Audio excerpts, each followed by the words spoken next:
बिस्मिल्लाहिर्रहमानिर्रहीम। इमरान खान का जलसा हुआ ग्रासी ग्राउंड स्वात में, तो मैं तो सबसे पहले अल्लाह ताला की शुक्रिया अदा करने के बाद स्वात की आवाम का शुक्रिया अदा करता हूँ कि उन्होंने भरपूर तौर पर उसको मुस्तरद किया और वही वजीर आला और दर्जन वजीर और MLAs और MPAs और क्या क्या कुछ सरकारी मशीनरी सब कुछ होते हुए सिर्फ 3,000 कुर्सियां लगाई और 5,000 तक लोग न ला सके। तो ये बहुत बड़ा मैसेज है कि स्वात के अवाम ने PTI और इमरान को रिजेक्ट किया।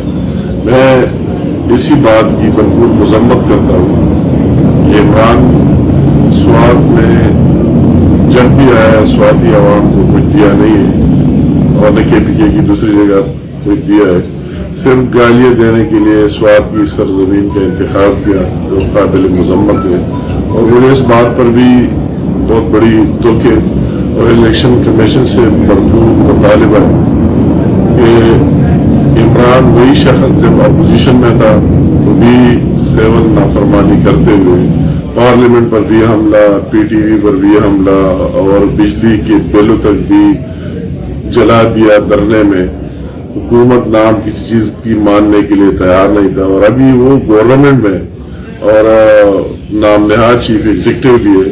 तो इसके बावजूद इसी तरह इदारों के अहकामात को रोक डालना बहुत काबिल अफसोस बात है। इलेक्शन कमीशन के मना करने के बावजूद फिर आना, इलेक्शन कमीशन को मुस्तरद करना, रिजेक्ट करना, अदलिया के खिलाफ बोलना, अफवाज पाकिस्तान के खिलाफ बोलना, तमाम सियासतदानों के खिलाफ बोलना। तो मुझे ये बात समझ नहीं आई कि इमरान का आखिर क्या है। वो सिर्फ इमरानिस्तान चाहिए कि इसमें सिर्फ एक इमरान की बात चले, से कौम को जितना नुकसान हो इतना नुकसान हो जाए। तो ये हमारा भरपूर मुतालिबा है कि इलेक्शन कमीशन भरपूर तरीके से, संजीदा तरीके से उसके खिलाफ एक्शन ले ले और इतनी उसकी मेहरबानी होगी कि जो केस उसके साथ पड़ा हुआ है, कई सालों से लटका हुआ, कम से कम उसका फैसला सुनाए कि दूध का दूध और पानी का पानी हो जाए।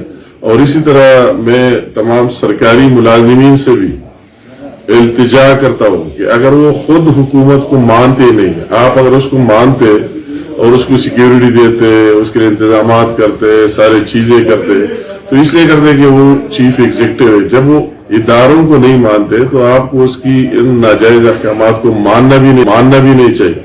और अदम एतमाद की तारीख पेश होने के बाद अभी इमरान को वजीर आज़म नहीं मानना चाहिए जब तक वो उसको फेस न करे।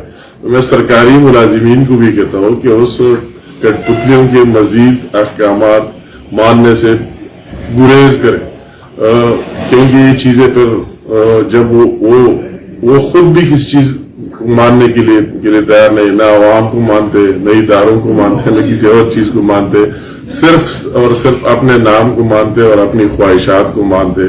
तो इसी तरह चीजों को आपको इसका हिस्सा नहीं बनना चाहिए। बहुत मेहरबानी, शुक्रिया।